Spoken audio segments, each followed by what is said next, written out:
No.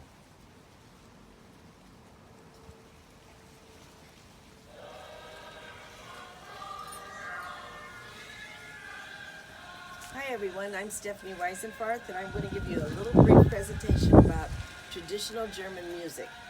What you're listening to right now is the national anthem, which was at, which was also Hitler's national anthem, and they had to clean it up, and so now they only do the third verse, not all the other ones that talk about taking over other lands and including acquiring other places. Um, Music is very important to Germans, probably more so than any, well, I can't say that, but it seems to be in their DNA. Music is very important. Dating back to um, 1098, there was Hildegard, a nun called Hildegard von Bingen, and she did a few, wrote many hymns. I'll give you a little taste.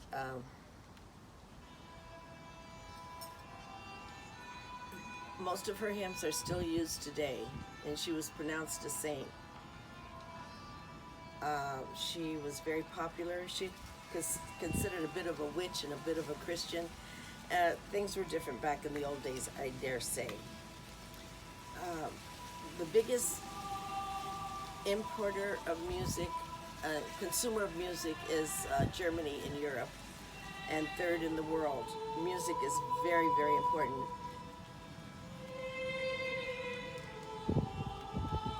And perhaps you remember that the three Bs, there were so many composers that were of German or Austrian descent, but the three Bs were Bach, Beethoven,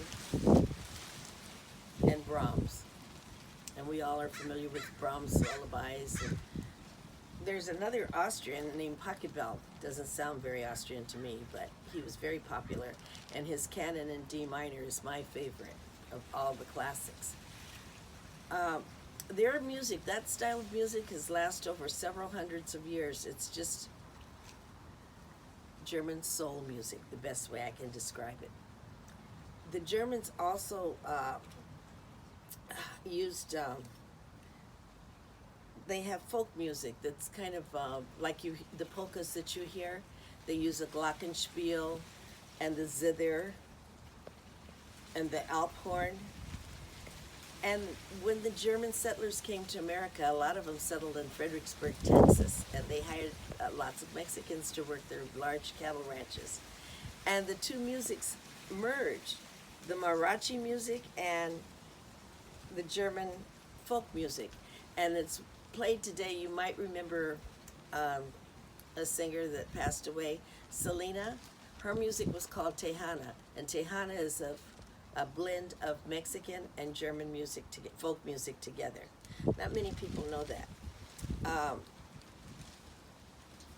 it seems that the composers had real tragic lives, but then in those days, I think everybody's life is semi-tragic. When Hitler came into being, although everybody loved going to the concerts and seeing and hearing the music of the classics, he forbid anybody but Wagner and a couple other Germans because everybody else was tainted with Jewism, and he didn't want anybody listening to their music. This was not the brightest man that ever lived. Um, there were so many people that their music was just wonderful and should have been shared. Probably within spending more time listening to music, they wouldn't have been as hostile and violent as they were. That's my opinion.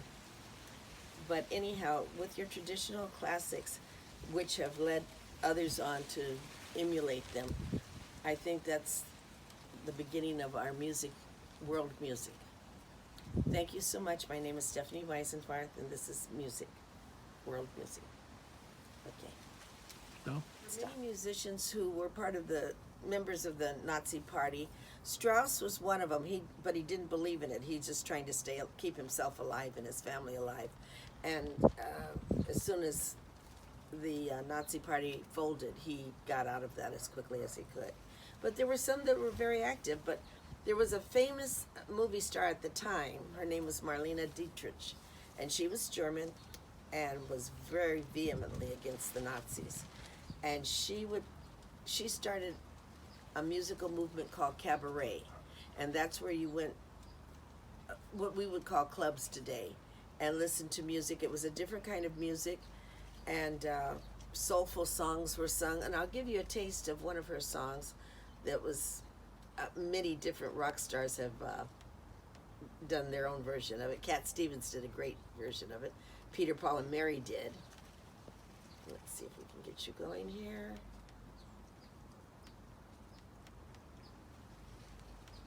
Maybe not. Can you tell I don't know what I'm doing? Where have all the flowers gone? Long time ago. Where have all the flowers gone? Young girls speak them every one. When will they ever learn? When will they ever learn? She was quite a controversial person and very popular. She ended up giving what would be the equivalent of $8 million to Jewish Relief for all the Jews that managed to escape from Germany and get back over here, to help them get restarted and start a new life. She was quite a woman for her day. Women just weren't that outspoken, and they just didn't do the things that she did. But she was determined to right a wrong. I hope this has been some help to you. If there's any questions, please feel free to text them to me. To email them to me, and I'll try to answer them. Have a blessed day. Bye-bye.